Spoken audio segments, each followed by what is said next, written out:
Hello my dear students. आज का हमारा टॉपिक है ह्यूमन डाइजेस्टिव सिस्टम। ठीक है, तो ह्यूमन डाइजेस्टिव सिस्टम में हमारे कई सारे ऑर्गन्स आते हैं, जैसे कि liver, stomach, large intestines, small intestines, rectum और अनस। ठीक है, तो ये पूरी आपकी एक ट्यूब होती है, ऊपर से लेके अनस तक, माउथ से लेकर अनस तक पूरी ट्यूब होती है, जिसको हम एलिमेंट्री कैनाल बोलते हैं। ठीक है, ये एलिमेंट्री कैनाल जो होती है, कहीं से इसकी विड्थ ज़्यादा होती है और कहीं से इसकी विड्थ कम होती है। ठीक है, तो ये जो पूरी एलिमेंट्री कैनाल है, इसको ही हम एलिमेंट्री कैनाल, और हमारे इसमें पूरे डाइजेस्टिव सिस्टम में 3 ग्लैंड होते हैं। ठीक है, सैलिवरी ग्लैंड और लीवर और पेनक्रियास। तो ये जो तीनों ग्लैंड और ये एलिमेंट्री कैनाल मिलकर ही डाइजेस्टिव सिस्टम बनाते हैं। ठीक है, अब देखो ये एलिमेंट्री कैनाल होती क्या है। ये एलिमेंट्री कैनाल होती क्या है। ठीक है, ये पूरी ट्यूब्स है, अभी बताया मैंने आपको। ठीक है, इस ट्यूब में कि कहीं पे ब्रीथ ज़्यादा है और कहीं पर कम है, तो हम इसको अलग अलग ऑर्गन्स के नाम दे रखे हमने इसको। ठीक है, अब देखिए सबसे पहले बात करते हैं, हम माउथ से स्टार्ट करते हैं।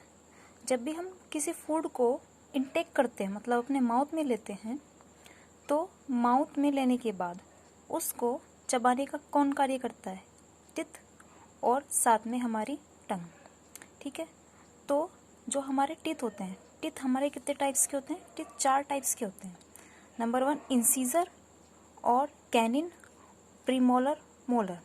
ठीक है, जो हमारे इंसीजर होते हैं वो हमारे एक जबड़े में, यानी कि एक जबड़े में 1 साइड कितने होते हैं? 2। टोटल जो इंसीजर होते हैं एक जबड़े में 4 होते हैं, तो एक साइड के कितने हो जाएंगे? 2। ठीक है, प्रीमोलर 1 साइड में, इधर की साइड, सिर्फ इधर की साइड 1, और जो प्रीमोलर हैं वो 2, और जो मोलर होते हैं वो 3 होते हैं। ठीक है, ये तो है आपके अडल्ट में। ठीक है, और इन बेबीज़, जो बेबीज़ में होते हैं एज ऑफ बिटवीन 6 to 12, ठीक है, तो उनके जो मिल्क टीथ होते हैं वो कितने होते हैं? 20, क्योंकि उनमें ये मोलर टीथ नहीं होते। 3 इधर और 3 इधर, 6, एक जबड़े में 6 और 6 ही नीचे 6 ही ऊपर, यानी कि उनमें 12 टीथ कम होते हैं। ठीक है, 36 - 12 उनमें, हाँ उनमें ये भी कम होते हैं, ये प्रीमोलर भी उनमें एक एक होता है सिर्फ। ठीक है, जो मिल्क टीथ होते हैं उनमें प्रीमोलर एक एक होता है, तो टोटल टीथ होते हैं 20। And adult total number of teeth equal to 36। तो ये आपका टीथ फॉर्मूला होता है 2 1 2 3।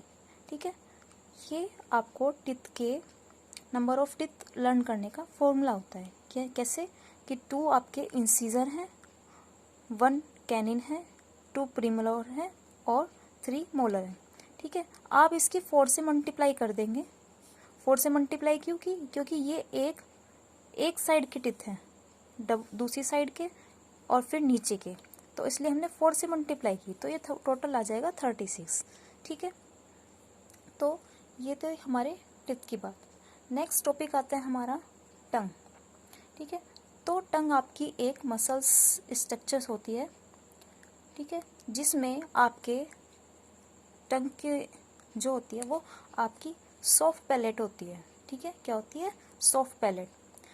तो जो टंग के ऊपर का वाला पार्ट होता है, जिसको आप तालू बोलते हो, ठीक है, तो जो टंग के ऊपर वाला पार्ट होता है वो आगे से हार्ड होता है और पीछे से सॉफ्ट होता है। ठीक है, तो जो आपकी टंग होती है वो किस में अटैच होती है? ओसोफगस। ये आपकी जो फूड पाइप है इसको ओसोफगस बोलते हैं। ठीक है, ओसोफगस से अटैच होती है यहाँ से, और एपिग्लॉट्स और चिक, 3 चीज़ से आपकी ये अटैच रहती है। ठीक है, तो आपके टंग में डिफरेंट टेस्ट बर्ड होते हैं, डिफरेंट रीजन। ठीक है, जैसे टंग के जो लास्ट में सबसे जो लास्ट रीजन है, इसमें आपका बिटर टेस्ट होगा। मतलब अगर आप कोई भी चीज़ मान लो बिटर को टेस्ट कर रहे हो, वो यहाँ पर अगर यहाँ रखोगे आप, उसका टेस्ट नहीं आएगा। यहाँ पर रख के यहाँ पर पहुँचेगा जब वो, तब उसका हमें बिटर टेस्ट फील होगा। ठीक है, जैसे साल्टी है कोई चीज़, तो वो जब इस रीजन में पहुँच जाएगी तब उसका हमें टेस्ट फील होगा। ठीक है, तो ये 5 टेस्ट बर्ड्स हैं आपके। ठीक है, इसके बाद यूज़ क्या है टंग का। जो टंग होती है हमारी, जब हम कोई फूड को इनटेक करते हैं, तो जब हम किसी फूड को इनटेक करते हैं तो क्या होता है, यहाँ पर 3 पेयर सैलिवरी ग्लैंड होते हैं। ठीक है, सैलिवरी ग्लैंड क्या करते हैं, सलाइवा को इंक्रीज करते हैं।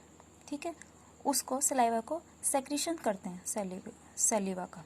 ठीक है, यहाँ पर 3 पेयर सैलिवरी ग्लैंड्स होता है जो क्या करते हैं, जैसे आप फूड खाते हो तो आपको माउथ में या हर टाइम क्या फील होता है आपको अपने माउथ में, एक वाटर फील होता है। तो वही वाटर जो होता है आपका, वो सैलिवा होता है।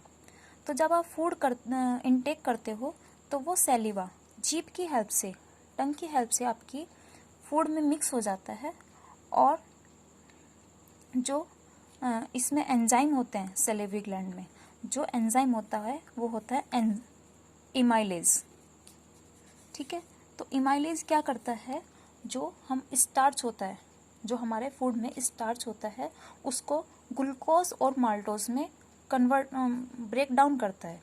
ठीक है, तो सैलिवा का क्या वर्क है कि इमाइलेज होता है इसमें, और इमाइलेज क्या करता है, स्टार्च को ग्लूकोज और माल्टोज में ब्रेक डाउन करता है, ताकि हमारा जो फूड का डाइजेशन है वो हो जाए। ठीक है, स्टार्च का डाइजेशन हो जाए।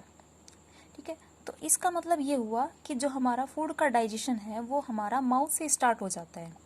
ठीक है, नेक्स्ट यहाँ पर ये है हमारा फूड पाइप, जिसको ओसोफेगस बोलते हैं। और इसके जस्ट फूड पाइप पीछे होता है, और इससे जस्ट पहले विंड पाइप होता है। ठीक है, जिसको फेरिक्स, ये लैरिक्स है, फेरिक्स बोलते हैं इसको, ओसोफेगस को।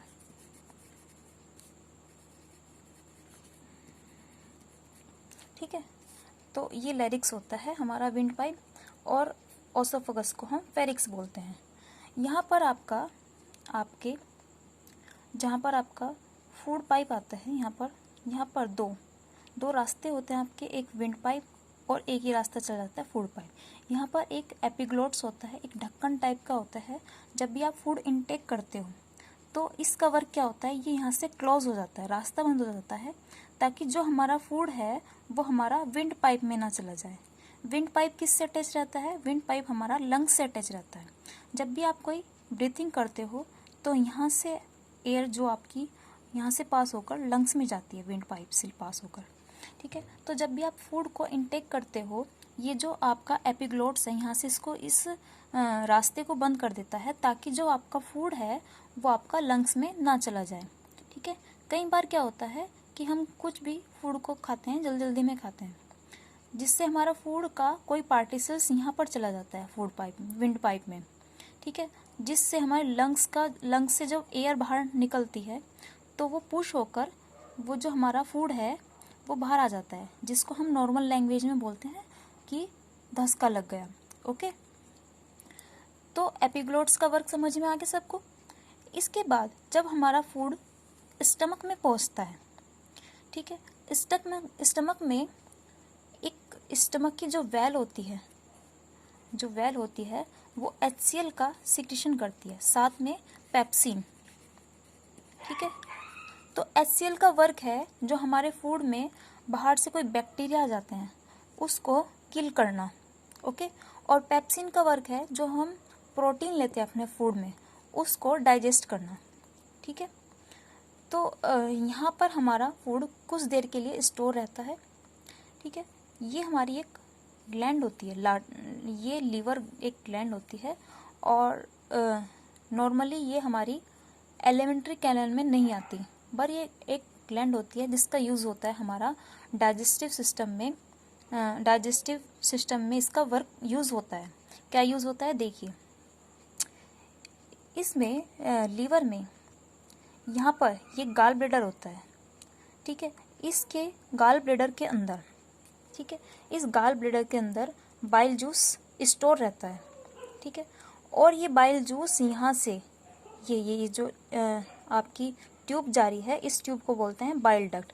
बाइल डक्ट की हेल्प से इसमें बाइल जूस आपका स्मॉल इंटेस्टाइन में चला जाता है, ठीक है। जो आपको फैट का जो ये बाइल जूस होता है वो क्या करता है, आपको फैट का डाइजेशन करता है, ठीक है।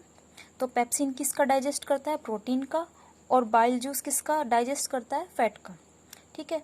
तो कई बार एग्जाम में ये पूछ लेता है कि ह्यूमन्स बॉडी में सबसे बड़ी ग्लैंड कौन सी होती है, लार्जेस्ट ग्लैंड कौन सी होती है। तो आपकी सबसे जो लार्जेस्ट ग्लैंड होती है वो कौन सी होती है, लीवर, ठीक है, जिसका वेट 1.1 से लेके 1.5 kg तक होता है, ठीक है। और ये आपका रेडिश ब्राउन कलर का होता है, ठीक है।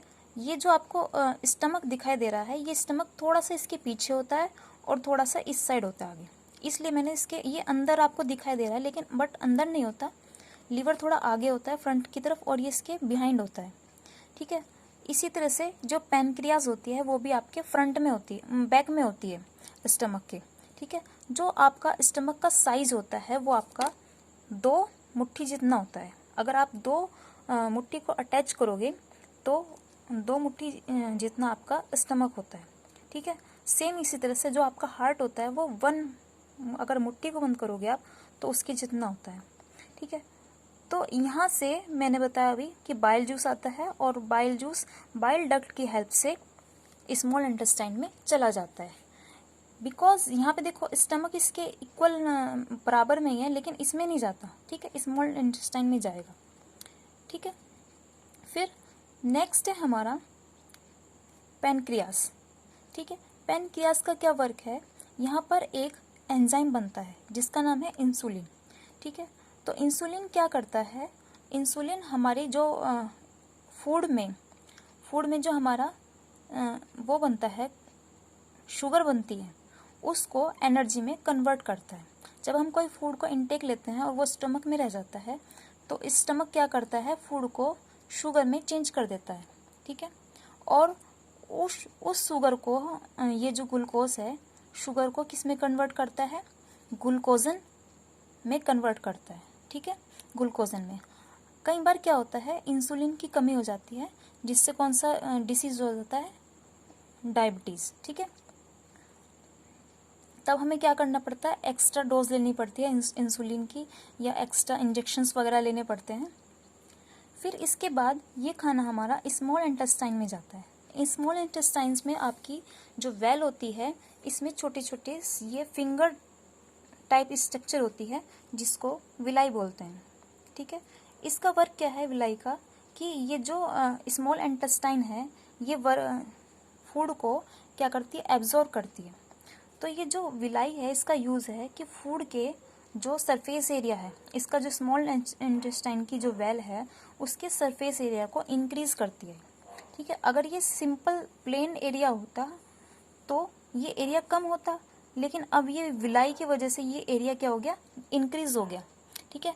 तो विलाई क्या करती है, फूड को एब्जॉर्ब करती है, और साथ में इसका जो सरफेस एरिया है वो लार्ज हो जाता है, ठीक है, विलाई की वजह से। फिर ये खाना हमारा लार्ज इंटेस्टाइन में पहुंचता है। लार्ज इंटेस्टाइन क्या करती है, जो फूड में से वाटर होता है, वाटर को एब्जॉर्ब करती है, और ये वाटर हमारा इधर जाता है, और जो वेस्ट मटेरियल है वो हमारा कोलन में जाकर वो फीसिस में, इसमें रेक्टम में इकट्ठा हो जाता है। रेक्टम हमारे फूड को थोड़ी देर के लिए स्टोर करके रखता है, इसलिए रेक्टम को क्या बोलते हैं, temporary storehouse of faeces, ठीक है। तो रेक्टम को क्या बोलते हैं, temporary storehouse of faeces, ठीक है। जब ये रेक्टम फुल फिल हो जाता है तब ये पैलेमेंट्री रिंग्स होती है यहाँ पर आपकी लास्ट में अनस के, तो ये पैलेमेंट्री रिंग आपकी ओपन हो जाती है, और जो आपका वेस्ट मटेरियल है वो अनस की हेल्प से आउट हो जाता है, ओके। तो